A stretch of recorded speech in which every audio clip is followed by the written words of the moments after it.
You think the 60s and 70s were all TV dinners and burnt pork chops? Nah, American kitchens were getting wild with casseroles, canned soup magic, and pork chops that actually slapped. These forgotten recipes fed real families and ruled weeknight dinners until they quietly disappeared. Let's rewind. Number 1. Cream of mushroom pork chop casserole.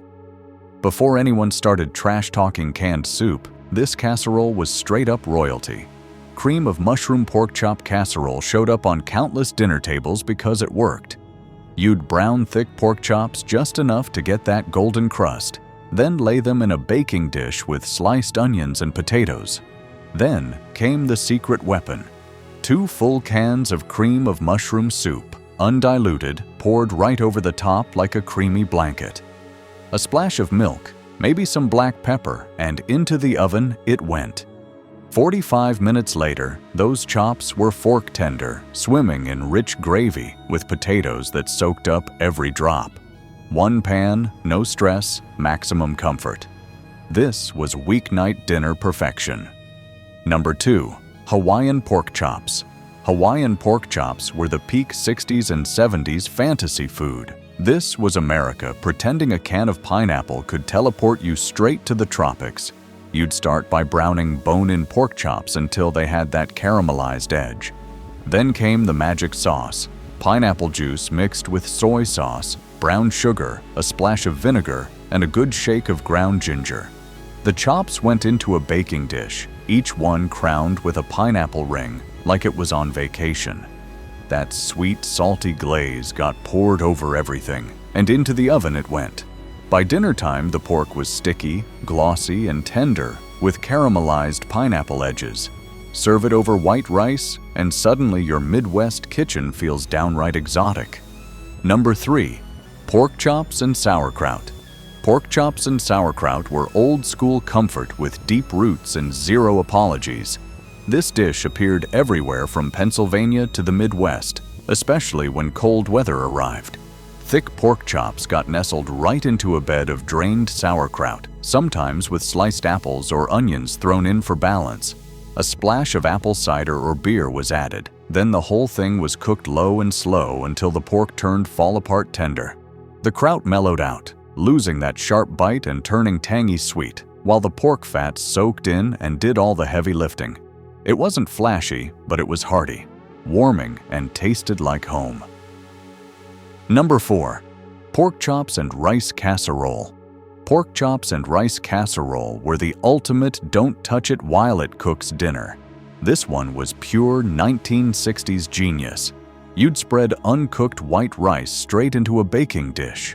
No boiling, no fuss. Browned pork chops got laid right on top like they were tucking the rice in for the night. Then came the creamy combo: cream of mushroom soup mixed with cream of chicken soup and thinned with water or broth. That got poured over everything until the rice was fully covered. Seal it tight with foil and bake for over an hour. When it came out, the rice was fluffy, the chops were tender, and the sauce tied it all together. One dish, full meal, zero babysitting. Number 5. French onion pork chops. French onion pork chops were proof that one little packet could change your whole dinner game. When Lipton's French onion soup mix hit the pantry, home cooks went wild. You'd brown thick pork chops in butter until they had those dark, flavorful bits stuck to the pan. Toss in sliced onions and let them soften in all that porky goodness. Then sprinkle in the soup mix like magic dust and add a splash of water or wine to loosen everything up. The chops went back in, covered, and simmered low and slow. The onions turned jammy, the sauce went deep and savory, and the pork got crazy tender. Fancy flavor, barely any effort. Number 6. Breaded pork chops. Before boxes and shortcuts took over, breaded pork chops were a hands-on ritual. Every kitchen had the setup: seasoned flour, a bowl of beaten eggs, and breadcrumbs spiked with salt, pepper, garlic powder, and paprika. Thick chops got dredged, dipped, and pressed into crumbs until they were fully armored. The trick was letting them rest for a few minutes so the coating stuck. Then into a hot cast iron skillet they went, frying in shallow oil until the crust turned deep golden and crackly. Inside stayed juicy and tender, loud, crispy, and deeply satisfying. This was real-deal comfort food that made the whole house smell like dinner was serious business. Number 7. Pork chop and potato bake. Pork chop and potato bake was a church supper legend and weeknight hero rolled into one pan. You'd slice russet potatoes into thick rounds and layer half of them in a baking dish, seasoning them well with salt and pepper.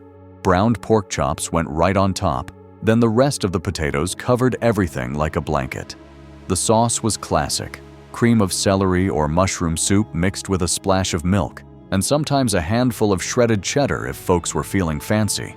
Cover it up and bake until the potatoes turn tender and the chops fall apart. Uncover at the end so the top gets golden and crispy. Simple, filling, and built to feed a hungry house. Number 8. Parmesan pork chops. Parmesan pork chops were what happened when Italian flavors crashed into suburban American kitchens. These weren't drowned in sauce like chicken parm.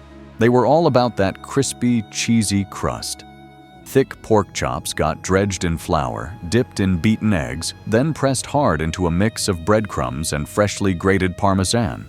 Some cooks tossed in dried basil or oregano to really sell it. Into a hot skillet they went, frying in olive oil until the coating turned golden and lacy, with little crispy cheese bits clinging to the edges. The pork stayed juicy inside, but the outside shattered when you bit into it. A squeeze of lemon on top sealed the deal. Number 9. Beer-Braised pork chops. Beer-braised pork chops were peak 70s confidence cooking. The moment dads decided they absolutely knew their way around a skillet. Thick bone-in chops got seared hard in a cast iron until deeply browned. Then out they came, and in went sliced onions and garlic, soaking up all that pork fat.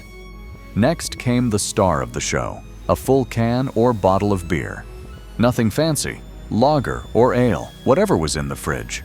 A spoon of brown sugar, a splash of Worcestershire, chops back in, lid on. Low and slow simmer until the pork turns fork tender and the beer reduces into a rich, malty sauce. Backyard energy, weeknight comfort. Number 10. Orange ginger pork chops. Orange ginger pork chops were the classy, globe-trotting cousin of basic weeknight pork. This was back when ginger felt exotic and citrus meant you were cooking fancy. Thick chops got soaked in a marinade of orange juice, fresh grated ginger, soy sauce, brown sugar, and a little garlic. None of that powdered stuff. This dish needed real zing. After a few hours, the chops hit a hot skillet or grill, while the leftover marinade was boiled down into a sticky glaze. As the pork cooked, that glaze got brushed on again and again, caramelizing into a shiny, sweet, savory crust. Bright, bold, and totally 70s. This was suburban America discovering flavor. These pork chop dinners weren't trendy. They were dependable, affordable, and straight-up delicious. They fed families, stretched budgets, and ruled weeknights for decades. If this took you back, hit subscribe and stick around, because forgotten food deserves a comeback.